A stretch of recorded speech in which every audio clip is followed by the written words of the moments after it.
Un audio. Ahí está. Volví. Estamos de nuevo después de un pequeño break que nos tuvimos que tomar. Gracias a todos por venir. Ya sé que todavía somos poquitos, pero bueno, ya van llegando, por lo que lo vamos a ir esperando. El día de hoy vamos a estar hablando de un hecho histórico del cual hoy se cumple hoy es el aniversario. Vamos a estar hablando del ataque alemán a la Unión Soviética ocurrido en 1941, la Operación Barbarroja, si no me equivoco. ¿Qué fue lo que falló? Falló Stalin, falló la inteligencia soviética.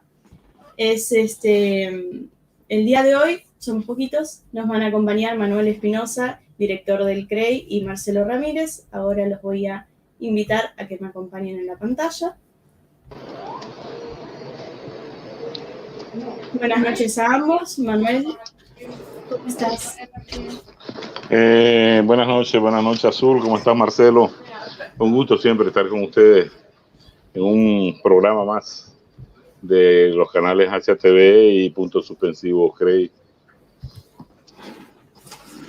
¿Sigo yo? Siga. Saludito y después no tengo tanto el timing con esta conductora. Yo tampoco, pero es que todavía estoy en frío, tengo que volver. Sí. Un mes sin aparecer. Y bueno, ¿qué tal? Buenas noches. Hoy sí creo que buenas tardes no hay nadie, así que bueno, sí, en algunos lados todavía están ahí anocheciendo.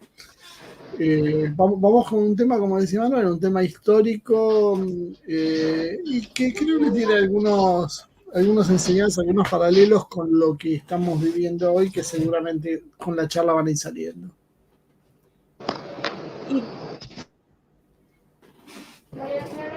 Ahí están peleando el micrófono. Y bueno, sin más, Manuel, si querés arrancar haciendo una pequeña introducción, después habla mi papá y después van pasando uno a otro, se van complementando.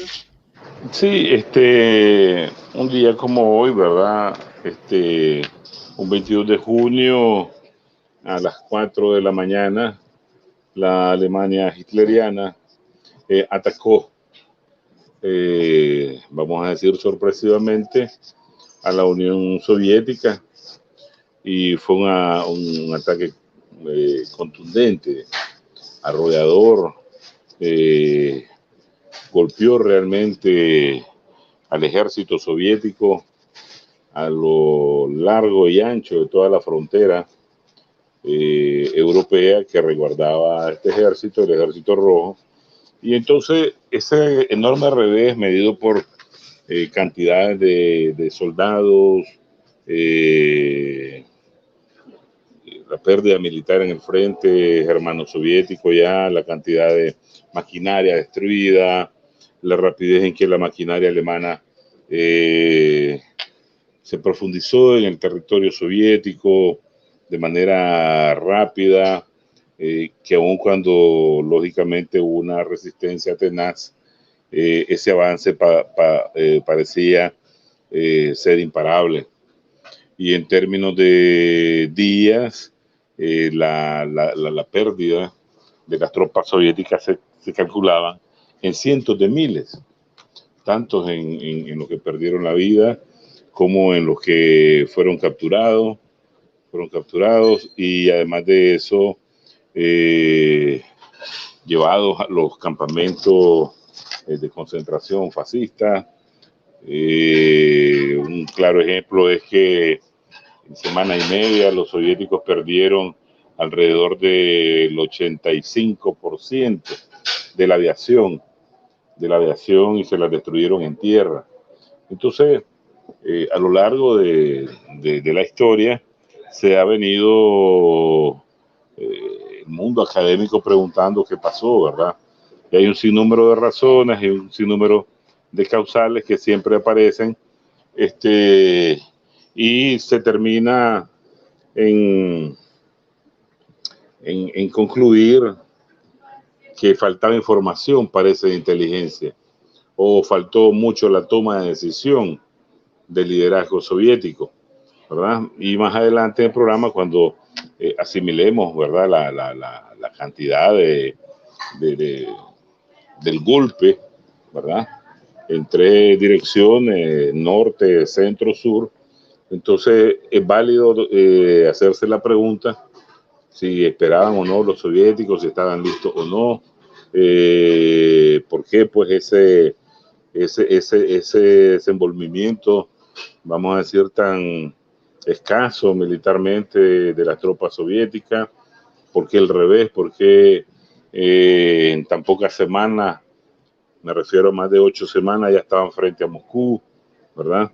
Y todo esto pues no deja pues de ser todavía de mucha intriga académica hasta hoy día. No sé si Marcelo tiene algo que introducir también al tema. No demasiado. Como decía la otra vez, el experto en la historia soviética sos vos y me parece bueno.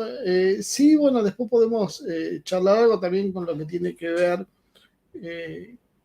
con las estrategias y las tácticas que los soviéticos y que ahora los rusos utilizan. En definitiva, mayoritariamente eran rusos y han jugado este papel que, bueno, que lo hemos visto también con las invasiones napoleónicas. De alguna manera parecería como que no es tan difícil entrar en Rusia, lo que es difícil es salir. Creo que la inmensidad del territorio ruso juega de alguna manera en favor de los rusos, que saben aprovechar bien esas circunstancias, y tal vez en chiquito de alguna manera estamos viendo políticas parecidas en Ucrania en el sentido de los retrocesos tácticos. En este caso, tal vez la diferencia fue que, bueno, que las bajas sí fueron colosales, lo cual habla de cierta falta de preparación, porque no fue una retirada ordenada como la que podía haber sido la que hoy están ejecutando, sino en realidad parece sí una desbandada y una sorpresa. A veces, qué sé yo, de alguna manera también uno se pregunta por qué los rusos confían una y otra vez en Occidente, porque creo que esta historia se les ha repetido. O sea, hacen un pacto de no agresión y terminan siendo atacados por Occidente, y una y otra vez a lo largo de la historia se va repitiendo este proceso, y que ha traído disputas internas bastante duras entre quienes quieren tener una actitud más preventiva y sabiendo que Occidente tarde o temprano va a ser el protagonista de una agresión, bueno, tratar de responder de antemano. Sin embargo, bueno, creo que en ese momento, entre el pacto entre von Ribbentrop y Molotov, lo que sirvió fue para que, bueno, de alguna manera sí se pusiera en marcha ciertos recursos para prepararse para la confrontación que parecía inexorable. Eso es lo que a veces creo que siembra algunas dudas, ¿no? Sobre por qué si sabían eso y necesitaban ganar tiempo para prepararse mejor en la guerra, ¿por qué no se hizo nos hicieron líneas defensivas previendo el ataque de alguna otra forma y no haber llegado hasta tal profundidad? Que inclusive, bueno, muchos dicen que Alemania pudo haber tenido una estrategia más inteligente, rodeando ciudades como Stalingrado, como Moscú, y siguiendo el avance y no deteniéndose con la idea de tomarlas y empantanándose para terminar en la situación que estaban. Bueno, porque en definitiva lo que les jugaba a favor, que era la época del año, terminó transformándose en un desastre al llegar el invierno y demostrar que no estaban tan preparados como parecía. Por lo menos las informaciones que yo tengo era que desde los uniformes hasta los vehículos no estaban preparados para el invierno ruso,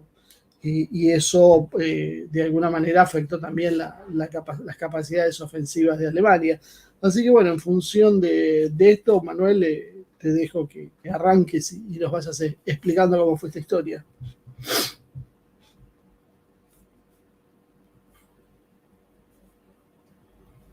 Para Manuel, que estás muteado. Ahora sí. Ok, sí, decía que comparto el punto de análisis de partida que has hecho sobre que a veces uno no se explica por qué de manera a veces hasta ingenua parece que los rusos desconocen muchas de las intenciones históricas que Occidente ha tenido hacia ellos. Yo creo que esta es una de las primeras razones que el análisis estratégico involucra, y que es los antecedentes históricos. Los antecedentes históricos del enfrentamiento entre Occidente y Oriente, ¿verdad? Porque prácticamente Rusia está en la parte oriental de Europa y también es parte de Asia. Han sido muchos, ¿verdad? Y han partido tanto y desde Francia y desde Polonia, y se han visto con los ingleses en la parte de Sebastopol, del Mar Negro, de Crimea. Entonces, ya hay algo establecido de que hay una intención de Occidente para conquistar Oriente, sobre todo a ellos por su vasto territorio y sus enormes recursos estratégicos para la economía occidental y después para la industrialización, ¿verdad? Y eso es importante. También el choque cultural.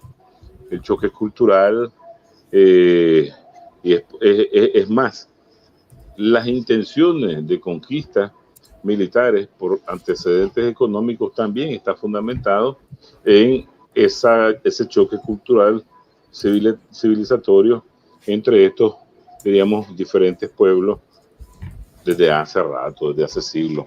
Entonces, eso es lo que los dirigentes siempre deben de tener en cuenta. Por eso, cuando nos referimos a la situación actual de la operación especial militar Rusia en Ucrania, hablamos de Occidente versus Rusia, ¿ya? Precisamente por eso, aunque no tengamos que contar todo el cuento, ¿verdad?, de los antecedentes históricos, estamos claros que esos elementos se incluyen en este choque actual, ¿verdad? Luego está la coyuntura internacional. La coyuntura internacional de esa época, pues hay que entenderla como que en el 17, en 1917, triunfa la revolución bolchevique, la gran revolución de octubre, y es lógico, visto tangiblemente las intenciones que de nuevo Occidente tiene para destruir a la joven revolución bolchevique, socialista, ¿no? Hay intervenciones y por varios países, hay un sinnúmero de complots que se dan contra el gobierno soviético de ese entonces. La continuidad de ese choque que existía de Occidente contra Rusia se traslada al choque del Occidente contra la Unión Soviética. El mundo sufre una depresión a finales de los 20. Necesita Occidente una guerra para mejorar su rendimiento económico, sobre todo los norteamericanos, que descubrieron algo muy interesante.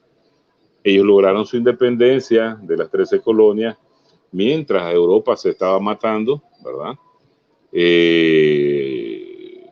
Muy distante, sin tocar el territorio norteamericano, pero además de eso, con la Primera Guerra Mundial, ellos salen financieramente muy favorecidos. Ya para la primera década del siglo XX comienzan a entrar en los primeros lugares de una potencia industrial, y luego cuando comienzan a financiar a los ingleses en esa guerra, pues lógicamente pasan de deudores, ¿verdad?, de los bancos ingleses a prestamistas principales.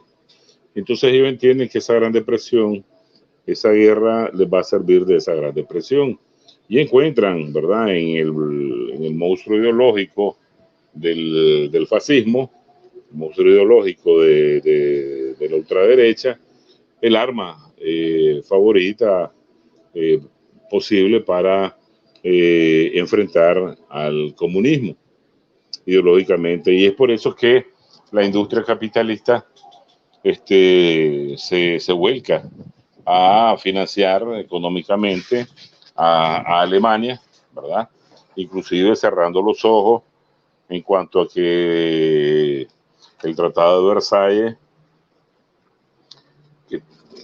que deja claro todos los puntos de cómo tiene que terminar de manera pacífica y en acuerdo de las potencias que estuvieron confrontadas hasta 1918 en la Primera Guerra Mundial, establecía que Alemania no se podía volver a armar, y entonces ese financiamiento hacia Alemania los obliga a cerrar los ojos, porque ellos tienen una clara visión de que Alemania debe de servir para el propósito de atacar a la Unión Soviética. Entonces, ahí hay antecedentes, vamos a decir, dentro del análisis estratégico, que deben de tomarse en cuenta cuando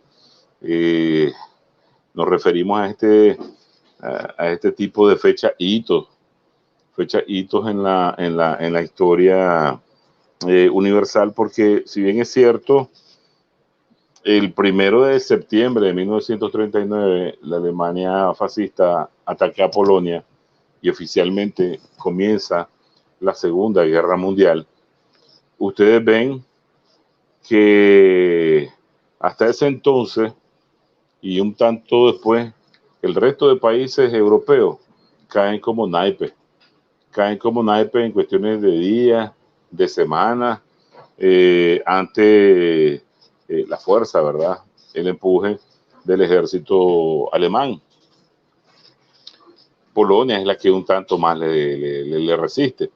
Pero el mundo entra en guerra, pero no es la guerra que va realmente a obligar a que entren y los Estados Unidos y los ingleses, que tenían pactos con Checoslovaquia y con Polonia, más bien las entregas también se hacen, se dan las espaldas, cierran sus ojos, no pasa nada, porque lo que están tratando es de no provocar a Alemania a que gire su ataque hacia Occidente, sino que procurar permitirle más, con esas victorias que va teniendo hacia Oriente, Alemania atacar a la URSS. Y como siempre lo hemos dicho, lógico, la estrategia geopolítica de los ingleses está basado para dominar el mundo, parte de quien domine Harlan, ¿no? Y ellos sugieren primero que hay que tomarse Europa Oriental, ¿verdad? Todos esos estados tapón, esa zona buffer, que Hungría, Bulgaria, Checoslovaquia en aquel entonces, Rumanía, la misma Polonia, Albania, quien se tome en esos países, ¿verdad? Quien se tome Euroasia, pues va a dominar el Harlan, que el Harlan, pues, aquella gran extensión que consistía en toda la parte siberiana de la Unión Soviética, y ahora se ha agrandado un poco más el mapa, metiendo a China. Y si quien domine el Harlan, ¿verdad?, va a dominar la isla mundial, y quien domine la isla mundial va a dominar el mundo. Entonces, como Halford Mackinder, que es el formulador de esta teoría geopolítica, es inglés, ellos están tratando de una u otra manera hacer válida en la práctica esta teoría, y nada mejor que utilizar a Alemania, que Alemania es parte del poder terrestre geopolítico, que por lógica tiene que entrar en choque contra el poder marítimo geopolítico, que en este caso sería Inglaterra, Estados Unidos. Entonces le quitan al poder terrestre un elemento importante y lo tiran a chocar contra otro poder terrestre como es la URSS, ¿verdad? Entonces, claro, nosotros hemos descubierto que dentro de la Unión Soviética, tal vez a nivel general, se menospreciaban las formulaciones geopolíticas por considerarse teorías burguesas, ¿verdad? Teorías agresivas, lesivas, decían, pero se estudiaba en aquellos lugares donde se requería estudiar, porque el estudio de la geopolítica es parte del estudio estratégico, y los tomadores de decisiones, como los altos mandos de los ejércitos o el buró político del PECUS, el Partido Comunista de la Unión Soviética, tenían por ende que conocerla. Y como otro antecedente está otras formulaciones teóricas, que es el traslado de la Revolución Mundial, el traslado de la Revolución Socialista Mundial, que no deja de tener lugar en este análisis de confrontación geopolítica, porque al final, cuando los alemanes imponen una serie de obligaciones de entrega territorial a la joven Revolución Soviética y con el acuerdo de paz, ¿verdad? Que firma, entregan y ceden muchos territorios. Cuando Trotsky reniega y le dice a Lenin que por qué están entregando tanto, él le dice: tranquilo, hay que desmovilizar a los obreros, los campesinos que están en frente de guerra.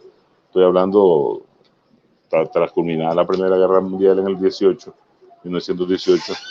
Vamos a crear un ejército fuerte, ¿verdad? Vamos a crear una economía fuerte y después vamos a tratar de ver cómo trasladamos, exportamos o avanzamos en la liberación de los pueblos. Eso se llama, pues, la exportación de la Revolución Mundial. Entonces habían ciertas teorías ahí o planes que estaban en pugna, de alguna manera latente, y que de alguna manera pues los mandos de la política, los líderes de la política europea, incluyendo la Unión Soviética, estaban al tanto. Entonces, por ahí me gustaría, ¿verdad?, entrar y después pasar a la parte ya donde si la inteligencia informó o no informó, qué fue lo que informó y todo eso. Marcelo.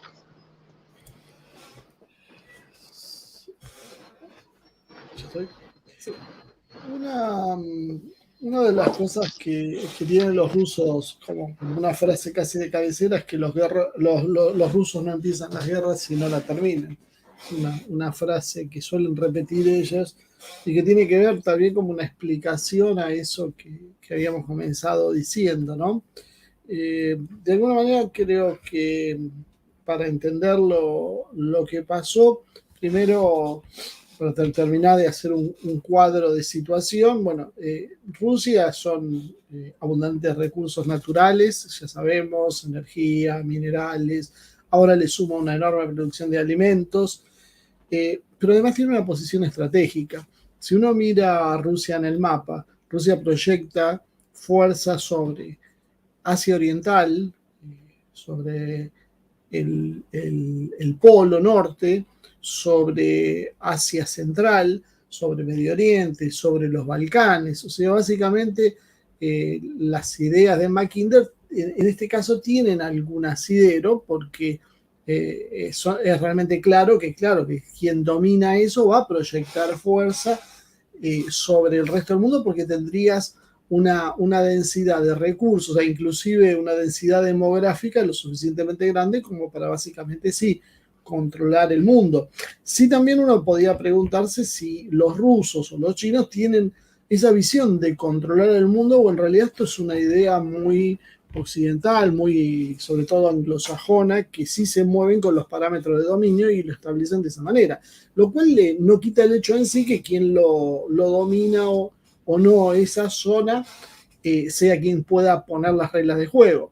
Obviamente, si Rusia controla su territorio y tiene esa influencia, esa capacidad sobre básicamente toda Europa oriental, toda Asia, que incluye las regiones que ya mencionaba antes, bueno, no se puede construir una fuerza alternativa sin poder tener incidencia sobre eso, lo cual hace que tarde o temprano sea un proceso de ambición, o sea, no es casualidad que Napoleón y Hitler hayan ido por el mismo camino, porque necesitaban eso y quién estaba atrás, porque los británicos terminan siempre siendo quienes se favorecen por esa política. Muchos dicen que en realidad Napoleón era el que abría y ponía la sangre para que los británicos vayan atrás y terminen haciendo los negocios, y tal vez no esté demasiado errado eso. el papel que juega la revolución socialista es un tema también que tendríamos que en algún momento ir enfocándolo, porque si uno tiene una primera lectura de, bueno, en enfrentamiento en el cambio socialista y capitalista, sino 70 años de historia de la humanidad, claramente era un tema. Pero también debemos recordar que parte de esa revolución fue apoyada por Alemania, porque el juego era estratégico. ¿Cuál era la idea? Desestabilizar el imperio ruso y después vemos. Claro, después si la revolución se consolidaba, se transformaba en un problema, así que lo mejor fue intentar después sofocar esa misma revolución, y bueno, eso creo que es lo que termina dando pie a la guerra civil de Rusia. Pero sí vemos entonces es que hay algo más que lo ideológico. Hay una cuestión estratégica profunda de enfrentamiento que tiene que ver con lo cultural, a veces uno dice con lo civilizatorio, obviamente con los recursos en sí. Y creo que también un punto a tener en cuenta es el hipotético eje Moscú-Berlín, que sería el gran rival para el dominio anglosajón. Si se hubiese podido hacer un eje político entre Rusia y Alemania, seguramente hubiese sido una fuerza capaz de rivalizar con el mundo anglosajón. Y lo que nosotros hemos visto que de una manera u otra a lo largo de la historia, los amigos británicos se las han ingeniado para enfrentar a los rusos y los alemanes. Y hoy lo volvemos a ver esta historia porque la actitud que está tomando Alemania enviando desde material militar, aumentando su presupuesto y preparándose para transformarse en una economía de guerra, que yo espero que de alguna manera las palabras de Putin tal vez tengan que ver con eso, ¿no? De no cometer los mismos errores del pasado, que también entiendan esa historia, porque yo creo que la carta más importante que tiene el mundo anglosajón para jugar es precisamente Alemania. Alemania es la megapotencia industrial, tecnológica y con un espíritu guerrero que puede ser un obstáculo para Rusia. Lo intentaron en el pasado, los terminaron enfrentando porque vos decías el fascismo es la reacción de la ultraderecha, es la reacción final del capitalismo, aunque los principios sean otros, pero que hay algo que queda absolutamente claro, es que el gran capital termina usando el fascismo para enfrentar cualquier otro proceso que cuestione sus políticas, porque en definitiva el mismo fascismo no terminaba de ser algo digerible para el capitalismo. De hecho, tal es así que una vez que derrotaron que terminaron derrotando a la propia Alemania nazi, porque se les transformó en un problema. Creo que hay una dinámica propia después de estas potencias, que es como que, bueno, de alguna manera también lo vemos con lo que pasa con Zelensky. O sea, esta gente, cuando vos le das alas, empieza a volar y después empieza a tomar decisiones propias y se empieza a ir a los propios creadores un poco de las manos. Bueno, básicamente lo que tiene Zelensky no es ni por asomo lo que tenía Hitler, por lo tanto las capacidades son mucho menores y no tiene ninguna chance, creo que, de sobrevivir sin el apoyo de la OTAN más que unos días. Pero en el caso de Hitler es una cosa que, no sé, habría que ver hasta dónde generaron un monstruo, lo lanzaron y después se les empezó a hacer inmanejable, a presentar un modelo que tal vez no era precisamente el necesario, que en algún momento sí sirvió para atacar a Rusia, pero bueno, a la Unión Soviética, pero después terminó siendo víctima de la propia reacción. Y yo creo que me pareció muy preocupante ver esos paralelismos cuando vemos que Alemania parece otra vez ponerse en marcha. Algo parecido también lo que vemos en la otra punta del planeta, cuando Japón también comienza a cambiar ya hace unos años su retórica, cambia su constitución, empieza sus fuerzas de autodefensa a transformarse en un ejército regular, a camuflar no sé, portaaviones como portahelicópteros, empieza a desarrollar un equipamiento militar ofensivo y otra vez empezamos a ver algo, de alguna manera una situación parecida, porque por más que las razones parezcan ser muy diferentes, termina volviéndose Japón y Alemania contra contra Rusia. Tal vez es un segundo intento o un tercer intento, no sé cuántos van ya de Occidente, para poder destruir a este país, ambicionando lo que decía al principio, la posición estratégica, los recursos, y que si vos realmente querés controlar el mundo, necesitas controlar Rusia, lo cual los pone en una situación de un enfrentamiento a todo o nada.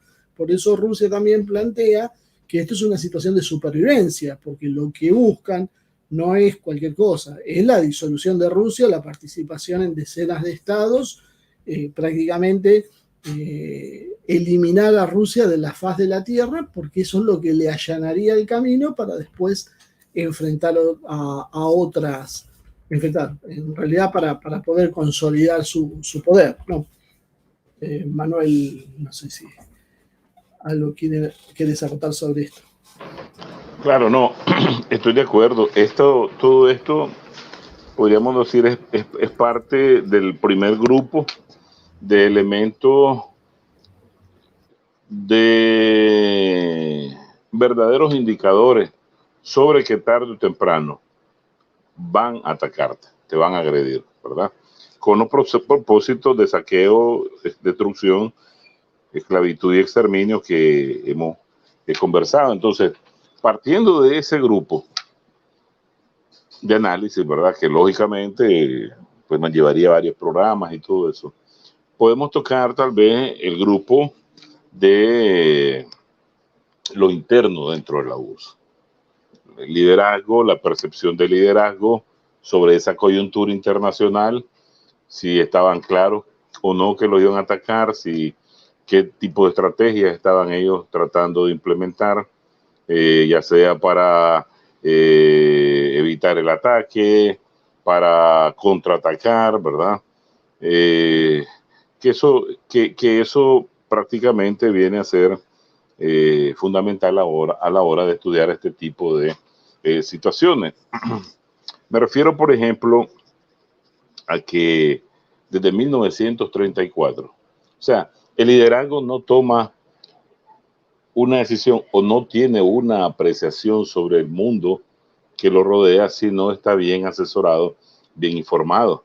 El problema es que a veces en determinados gobiernos, no solo sistemas, el liderazgo de un país se cierra a su propia soberbia y no da paso a la comprensión de un sinnúmero de factores tanto externos como internos. Entonces, se publica mucho que desde 1934 ya hay reuniones de generales polacos con generales alemanes, porque Hitler llega en el 33. ¿Qué tan rápido a todo esto? Sobre prácticamente entender o definir cómo sería la mejor forma de atacar a la Unión Soviética, ¿verdad? Y desde ahí se viene estudiando, por ejemplo, un formato que es de inclusión a lo interno de las minorías culturales que existen en la URSS. Pero de ahí ya está firmado, oficializada, las intenciones de ataque. Pero además, yo tengo entendido que la dirigencia soviética estaba bien clara de que eso de una u otra manera se tenía que dar, porque al haber visto cómo fue el recibimiento no amistoso que le dio Occidente a la revolución bolchevique y su insistencia de convertirla en paria internacional, aislarla por completo del sistema internacional, pero además de eso, de una posible guerra, los rusos crean lo que se llama, los soviéticos crean lo que se llama dentro del aparato de inteligencia, la inteligencia ilegal. O sea, que no son los clásicos oficiales de inteligencia que están con fachada diplomática dentro de una embajada azul que estudió relaciones internacionales, ¿verdad? Es colega nuestra. Ella sabe que eso todos los países del mundo lo usan. Hay diplomáticos que pues no son tan diplomáticos y ahí tienen una fachada para realizar pues su labor de espionaje o inteligencia. Entonces, ellos crean una modalidad genial, que son los hombres de la inteligencia ilegal, que no están dentro de una embajada ni ninguna institución, sino que están dentro de la sociedad de cada uno de los países y son difíciles de detectar. Pues. Y entonces, ¿por qué? Por previniendo de esa amenaza de guerra que Occidente, en su afán ideológico y económico, de destruir a la Unión Soviética. Y cuando vos mirás, hay un arsenal de bibliografía sobre este tema. Vos podés ver las memorias de Sandor Rado, ¿verdad? Del grupo Dora, que de Europa informaba sobre estos planes. Este es un grupo de la inteligencia militar soviética, o aquella famosa, la Orquesta Roja, Krasnaya Kapela, que también estaban ellos trabajando en función de alertar a la dirigencia de las amenazas provenientes de los diferentes círculos capitalistas europeos. Pero al interno del gobierno soviético, lo que pasa es que muchas veces queremos atar al análisis académico a netamente posiciones ideológicas y no le da ningún tipo de ápice de apertura a elementos de crítica, ¿verdad? De la gobernabilidad, de la dirección, de los mandos, y entonces parecen libros de histología como muy bíblicos y donde el comportamiento de los dirigentes es cuasi celestial, pues, y no hay errores, y no hay esto. Y las ciencias políticas para eso están, pues, para medir, para analizar, para caracterizar, para comparar, ¿verdad? X o Y sistemas políticos y sobre todo el estudio de su estructura y comportamiento como tal. Entonces, nosotros vemos que dentro de el gobierno soviético hay serias contradicciones entre troquistas, ¿verdad? Entre bolcheviques liderados por Stalin, que son contradicciones, diríamos, no nuevas dentro de un país. Y los bolcheviques pues derrocaron al zarismo, pero ahí habían también mencheviques. Fallece Lenin, ¿verdad? Y lo sucede Stalin. Y a partir de eso, la vieja guardia bolchevique comienza a ser retirada de los puestos del partido, hasta llegar a tal punto que se conocen hasta las purgas estalinistas, les dicen del 37, del 38, donde y muchos miembros del partido, muchos altos mandos de la Fuerza Armada, muchos oficiales del aparato de la inteligencia simplemente son ejecutados y con falsas acusaciones. Sí, siempre hay traidores, ¿verdad? Si Judas, conociendo a Jesús, lo maravilloso que era, lo traicionó. Imagínate cuando realmente no conoces a Jesús y la traición está a la vuelta de la esquina. Es fácil caer. Entonces la traición sí también hay que darle espacio. Nosotros vemos ahí como altos mandos del ejército quieren atentar contra Stalin. Stalin se da cuenta, y no producto de informantes internos, sino que hasta de los mismos alemanes. La inteligencia alemana le dice que un alto mando está dirigiendo un atentado hacia él y lógicamente lo factura, pero factura al mando al 90% de los generales del ejército ruso. Eso los descabeza. Entonces esas contradicciones internas, ¿verdad?, vienen a golpear la capacidad de la Unión Soviética de bien defenderse ese 22 de junio de 1941 que estamos abordando. El 70% de los oficiales también son eliminados, y entonces son reemplazados con cuadros jóvenes, cuadros que nunca han peleado, que nunca han pasado escuela, que no tienen experiencia militar alguna. De teniente pasaste ahí nomás a capitán, de capitán a mayor, de mayor a teniente coronel, de teniente coronel a coronel, y de repente eras general y no sabías nada, pues, y te toca enfrentar a la maquinaria fascista con un ejército enorme, con un ataque colosal, y entonces ahí eso es parte de los resultados. Entonces, que esto es más importante estratégicamente analizarla que cuántos cañones tenían uno, que cuántos tanques tenían el otro, cuántos rifles, porque eso es una correlación de fuerzas que se puede contar, ¿verdad? Contabilizar. Aquí está la trama interna de realmente si estaba cohesionado o no un gobierno al interno o en comparación con otro que sí está cohesionado para atacarte, pero además de eso está cohesionado con una fuerza internacional que también te va a atacar. Y entonces ahí surgen dos preguntas. ¿No entendió Stalin que descabezar de tal manera a su ejército en esa coyuntura, en ese tipo de amenaza, iba a ser mortal? ¿Y por qué lo autorizó? Le importó más el mantenerse en el poder, ¿verdad? Y aniquilar a la oposición interna o a la supuesta oposición, porque muchas cosas fueron inventadas a muchos cuadros políticos, ¿ya? Que la amenaza real. O no tenía él una información precisa para no lidiar en esos dos frentes, la amenaza real externa y la amenaza interna.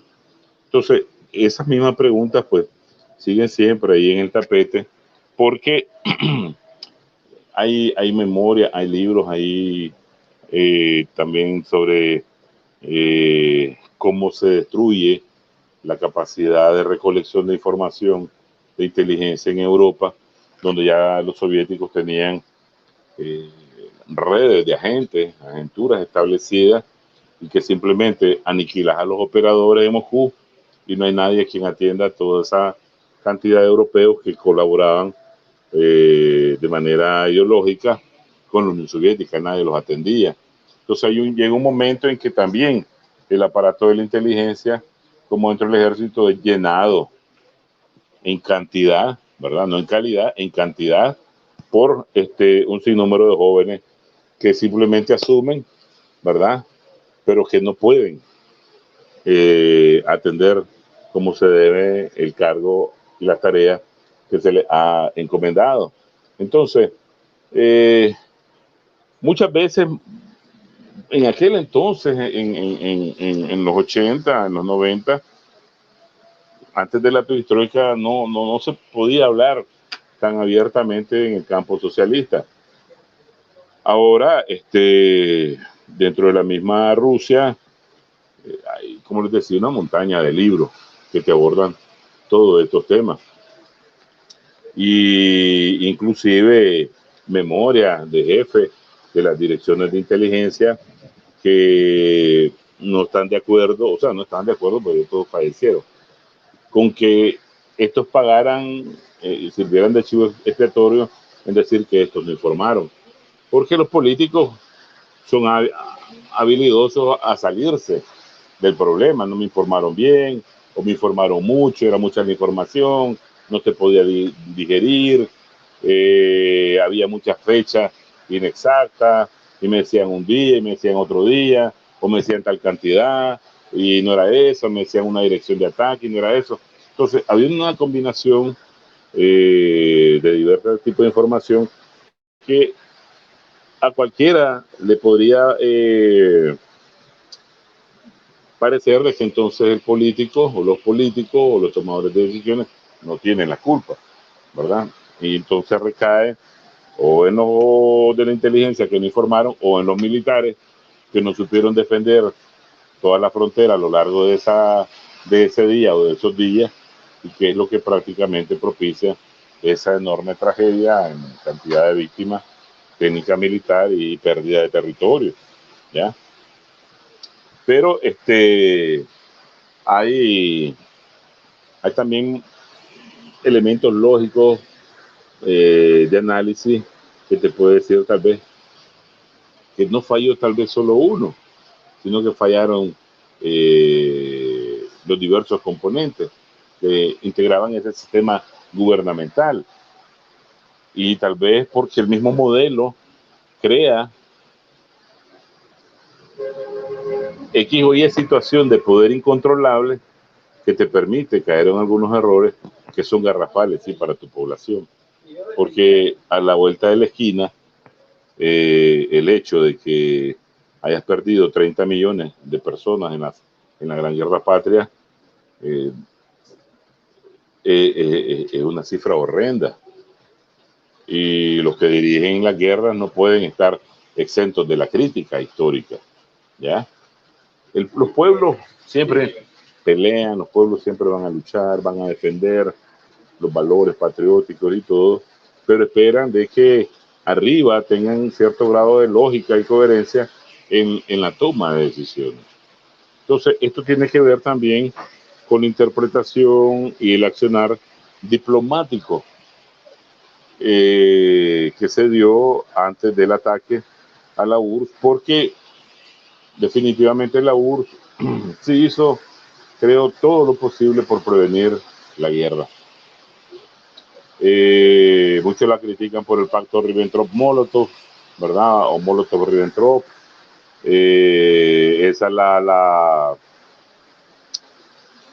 la historiografía capitalista occidental, trata de utilizar para decir que la Unión Soviética también era tan mala como la Alemania fascista, ¿verdad? Y los blancos y los bonitos son estos, los europeos occidentales. Pero la verdad es que no. El término, por ejemplo, de seguridad colectiva, el término de seguridad colectiva es inventado por la diplomacia soviética, que propone en ese entonces unirse con ciertos países para enfrentar la amenaza fascista, pero simplemente las oligarquías, la burguesía en estos países prefirieron cerrarle los ojos al fascismo, a la posibilidad que los invadieran y los dominaran los fascistas y no unirse con Unión Soviética. Y cuando se firma el pacto Molotov-Ribbentrop, pues ya es lógico que los ingleses han estado jugando toda una maniobra para propiciarle a los alemanes toda la facilidad de que se dirija hacia el oriente, ¿verdad? Tratando inclusive de ralentizar el accionar soviético en función de que disponga su defensa. Y los soviéticos entienden y por eso es que firman con los alemanes para ganar un tanto de tiempo, ¿verdad? Y establecer ya un sistema de defensa un tanto más razonable. Marcelo. Sí, antes quiero meterme un segundo. Porque, no, además, me voy a agarrar un poco las piñas con la audiencia, porque veo que somos como 30 y solo hay 21 me gustas, o sea, no me dan los números y necesitamos las interacciones, así lo que sí, les quiero agradecer a todos los comentarios, pues la verdad, no sé cuántos los están siguiendo ustedes dos, pero hay algunos muy interesantes, desde experiencias personales hasta reflexiones. Yo creo que se está dando mucho para hablar, muy interesante. Y bueno, ya más o menos estamos en hora, así que si quieren, les propongo unos minutitos de cierre a cada uno. Empieza mi papá, Manuel, cerrás vos, y si me puedo dormir. Va cuando quieras. Bueno, par de cositas. Una, creo que es cerrar el micrófono, ¿no? Pues está haciendo ruido. Listo. Ahí está. Una revolución naturalmente descabeza estructuras. Se ha dado así durante toda la historia. Por ahí yo vi algún comentario de Marcos y en eso yo coincido. Es un equilibrio porque es necesario depurar porque no podés seguir con la misma gente, pero cuando vos haces una revolución, después Manuel nos puede hablar de la revolución sandinista que había tenido una buena experiencia, claro, vos eliminás muchos cargos que después hay que reemplazarlos y no todo el mundo está capacitado para hacer todas las funciones, entonces después hay carencias. Formar un aparato de inteligencia, formar un aparato militar después de una revolución y años de guerra civil se transforma después en un problema. Regenerar eso puede llevar a que haya una serie de problemas. En algún momento estaría interesante hacer una charla sobre Stalin. Tenemos gente como Cristian Lamesa, que es un stalinista acérrimo, y después hay otros que le marcan sus errores. Estaría bueno, yo algo coincido con lo que dice Manuel Méndez también, que dice, ¿será tan así? No digo de que es tan así o no, pero lo que digo es, bueno, en Occidente se le suele pegar a otros por las cosas que se hacen bien y no las que se hacen mal. Y eso evidentemente te genera algún problema. Hoy en Occidente parecería casi ser un héroe Trotsky, y de hecho se le han hecho películas y series y se reivindica la figura de Trotsky. Y uno cuando analiza lo que hizo Trotsky en la historia, bueno, no sé si es precisamente el mejor exponente de la revolución socialista, ¿no? Por lo menos sus políticas no han marcado eso, y la herencia y lo que significa hoy el trotskismo en nuestros países e inclusive en Estados Unidos, porque muchos neocons vienen de ese origen, bueno, dejan bastante que desear. Por otro lado, hay otra discusión que creo que también es importante, me anticipo, porque después ya no va el tiempo para preguntas, así que respondo algo sobre el tema que mencionó Manuel y que están mencionando varios en el chat, sobre si la Unión Soviética era o no una amenaza. Yo creo que por un lado la Unión Soviética, por lo menos inicialmente, pretendía exportar la revolución, porque la revolución era internacionalista.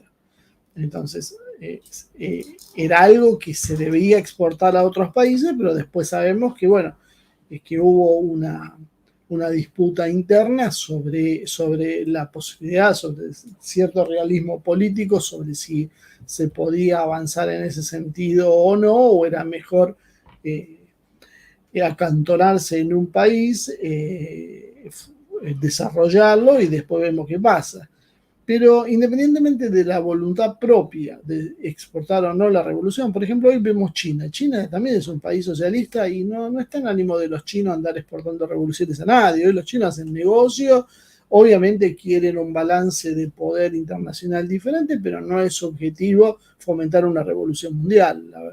Entonces creo que hay muchas interpretaciones sobre ese tema. Y sí creo es que la revolución es un mal ejemplo. O sea, como en su momento la Revolución Francesa fue una amenaza para las monarquías, bueno, acá pasaba lo mismo. Una revolución que es triunfante, tarde o temprano es un mal ejemplo para los demás. Alienta la insurrección, sea porque la fomenta y la apoyan ellos mismos, o simplemente porque para los demás es un ejemplo de, bueno, que se puede. Y si se puede y cambia esa situación mental, bueno, indudablemente lo mejor para vos garantizar tu cuota de poder es aplastar esa revolución para mostrarles a los demás que vieron, lo hicieron, pero no pudieron, entonces en definitiva ni lo intenten. Creo que es bastante simple la explicación en ese aspecto, ¿no? Sí, después me preguntaría, y esto es más polémico, ¿por qué Alemania tenía que atacar a Rusia? Dale, Rusia, la costumbre ahora. ¿Por qué tenía que atacar a la Unión Soviética? Por odio. Los alemanes, los nazis, odiaban a los capitalistas, odiaban a los comunistas, o sea, su posición se suponía que era intermedia. O sea, había una diferencia ideológica, pero llegaba hasta el suicidio, que significa abrir dos frentes como hicieron.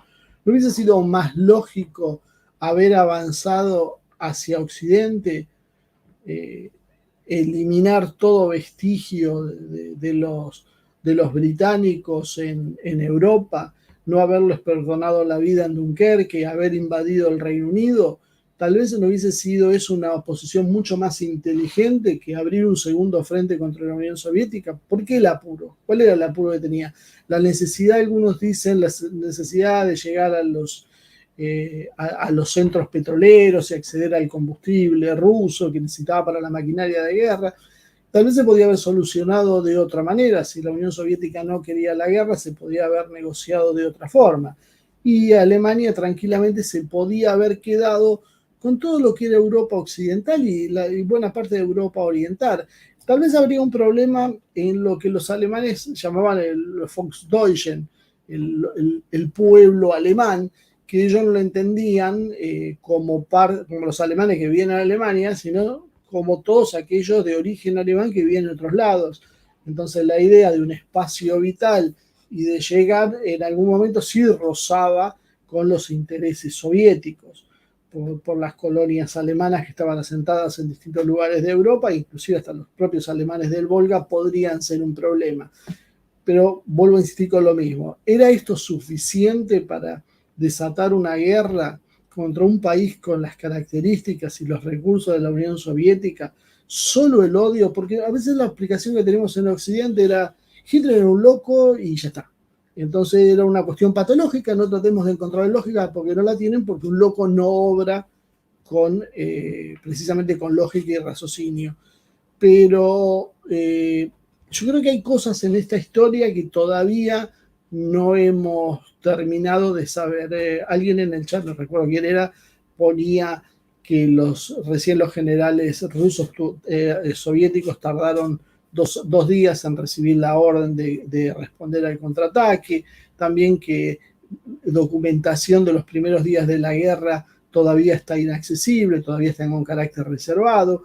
Acá yo creo que faltan piezas para poder tener una idea completa de qué es lo que pasó, qué es lo que había atrás de la agresión alemana. Esto tal vez no sea solo una idea alemana, tal vez haya una cuota de responsabilidad más palpable de lo que creemos de los anglosajones, y que obviamente ellos no han permitido que salga a la luz, porque si no es demasiado irracional lo que pasó para que se entiendan las posibilidades de abrir un frente contra la Unión Soviética, mientras se tenía al Reino Unido como una base gigante para que Estados Unidos pueda mandar toda la ayuda militar que se le diera la gana, y todavía con la posibilidad que pasó después efectivamente, que se abra otro frente africano, era muy difícil, no se puede atender tantos frentes a la vez en estas circunstancias. Creo que hacía falta algo, no fue muy racional, y creo que algo falta en esa explicación para entender por qué Alemania cargó contra Rusia. ¿Alguien le prometió algo que después no cumplió? No sé, tal vez esto es una hipótesis muy arriesgada, ¿no? Pero ¿qué sabemos si en realidad tal vez había algún acuerdo que nunca se mencionó, en el sentido de, bueno, si ustedes cargan y destruyen a los soviéticos, nosotros les toleramos lo que están haciendo, y después tampoco se cumplió ese acuerdo? No sé, es tema para la polémica. Bueno, ahora sí, Manuel, si querés unos minutitos para... Sí, es un interesante interrogante. Recordemos que los alemanes quedan resentidos con los acuerdos de Versalles. Hay territorios que les pertenecían y estaban ocupados por otros países, Lorena, Alsacia, ¿verdad? Quedaron fuera de su territorio. Había un resentimiento, había una necesidad de percepción, de voluntad de recuperar no solo esos territorios, sino de volver a levantarse y revertir la derrota histórica que tuvieron de la Primera Guerra Mundial. Pero además de eso hay contradicciones ideológicas serias, no hay una conciencia geopolítica de poder de tierra, y que países como Alemania y la Unión Soviética iban a integrar ese poderío de una u otra manera continental.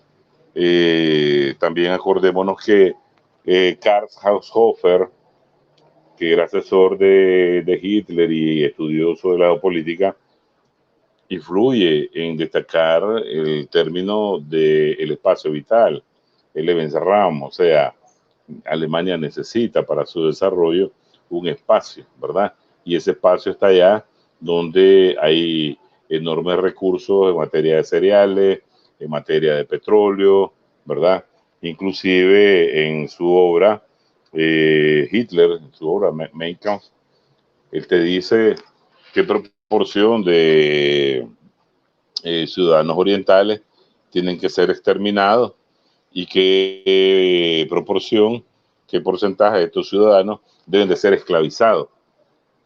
Y era apenas, creo, un 15% el que quedaba de sobrevivir, porque según la los índices de demografía, ese era el porcentaje que los alemanes podían controlar. Entonces, hay una conciencia geopolítica de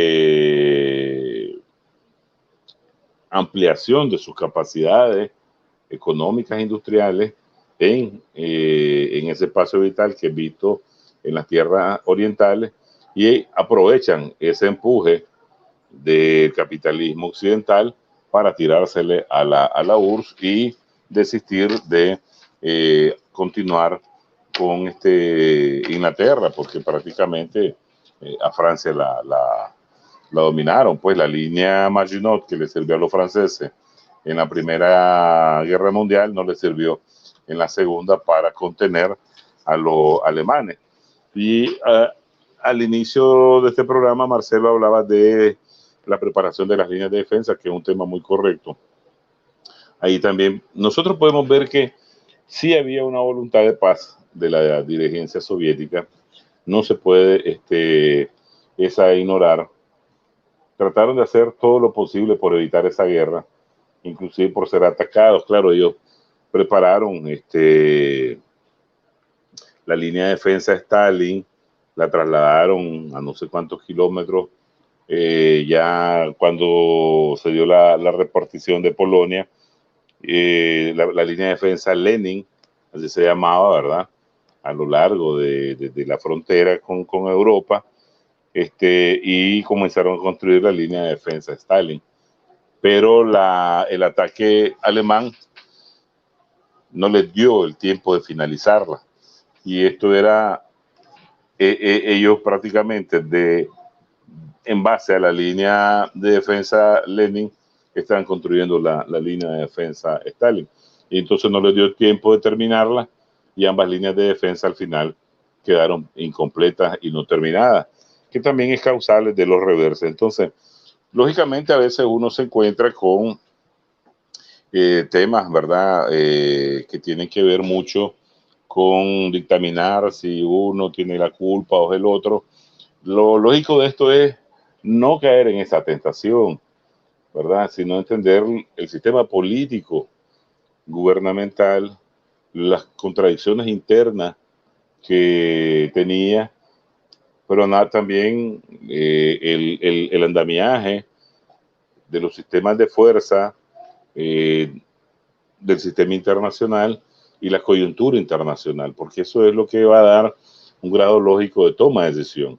Uno puede ser estalinista, uno puede ser, no sé, pro Churchill o pro Roosevelt o lo que sea, pero cuando tratas con los estadistas, y que son temas de historia y son temas de política exterior, donde hay decisiones que se toman, la política exterior te dice que hay varios parámetros para hacer tu análisis de política, de decisiones en política exterior. Decisiones de carácter micro, ¿verdad?, de carácter macro, y en tiempos de crisis. Entonces, Stalin tuvo el tiempo de tomar decisiones macro, pero siempre en un tiempo de crisis, porque la revolución socialista, creo yo, no tuvo un día tranquilo para poder respirar tranquilo, sin la amenaza de ataque y destrucción por parte del occidente. Y entonces, lógicamente, esa presión va a incidir en la toma de decisión. No quiero para nada excusar a Stalin, tampoco quiero decir que es el único culpable, tampoco quiero decir de que el servicio no falló o falló y que los militares también, aun cuando algunos de ellos querían librarse de Stalin, porque es lógico, pues, alguien quiere que estés toda la vida, otros no quieren que estés toda la vida en el poder y que seas el que maneja a toda la nación por siempre. Es lógico, por eso digo yo que el análisis se debe centrar en el estudio, el entendimiento del funcionamiento del sistema político gubernamental, cómo interacciona entre sí, ¿verdad?, y cómo puede responder a desafíos y amenazas internas, porque fracturado el sistema a lo interno, lógicamente el resultado para enfrentar ese grado de amenaza de un país que te ataca con entre 3 y 4 millones de soldados, es ese ataque bajo la operación Barbarossa, con más de 6.000 aviones y más de 3.000 tanques y más de 5.000 piezas o 6.000 piezas de artillería. Es colosal.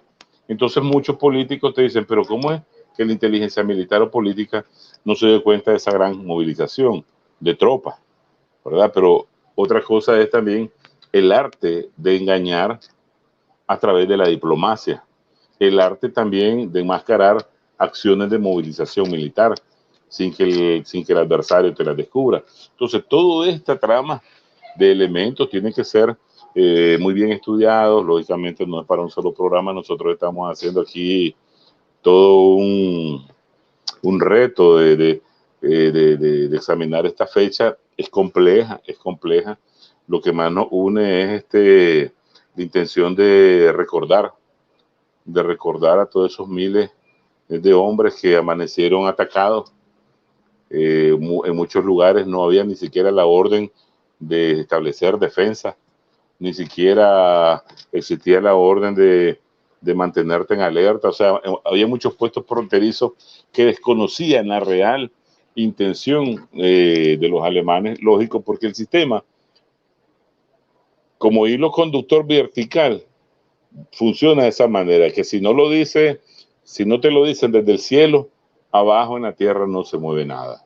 Entonces, ese inamovilismo es mortal. Y entonces, esto es lo que hay que examinar en las páginas de la historia, hacer que estos modelos sean más flexibles, que haya toma de decisión en el terreno, ¿verdad? Y que ese tipo de grados de sorpresa de millones de hombres, de miles de aviones y tanques y piezas de artillería, no te agarren por sorpresa, porque sí, a muchos lo agarró por sorpresa. Ya no se declaró una guerra, solamente hasta después que inició. Y entonces me parece que es esa la recomendación, recordar a tantos miles de caídos, ¿verdad?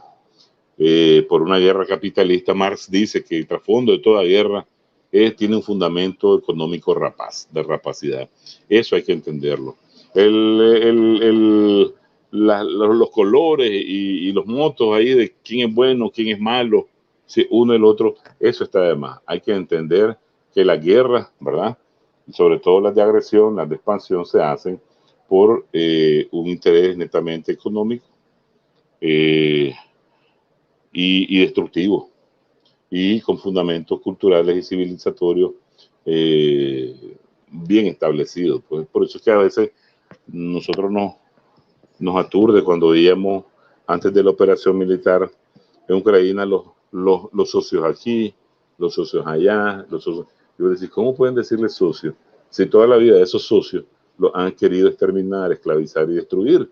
Y entonces tenemos que volver a verlo nuevamente hoy, cómo los quieren destruir, cómo los quieren saquear. El petróleo siempre fue un interés de la Alemania. Cuando hace una operación la Unión Soviética para tomarse una localidad ahí en Bavaria, que ya está cerca, ellos se asustan y dicen, ¿cómo? Si nosotros aquí lo que queremos es el petróleo de los soviéticos, ¿ya? Para generar mayor capacidad industrial. Entonces, que no se pierda, pues, en la conciencia histórica de nuestros televidentes o estudiantes, el entender la fuerza de la teoría geopolítica que tienen, ¿verdad? Los fundamentos económicos de toda guerra y las estrategias que tienden a funcionar en función del aniquilamiento de una u otra potencia, pero también, sobre todo, el comportamiento interno del aparato gubernamental, cómo se manifiesta y puede responder a defender a un Estado o nación, a su pueblo, de amenazas de este calibre. Yo aquí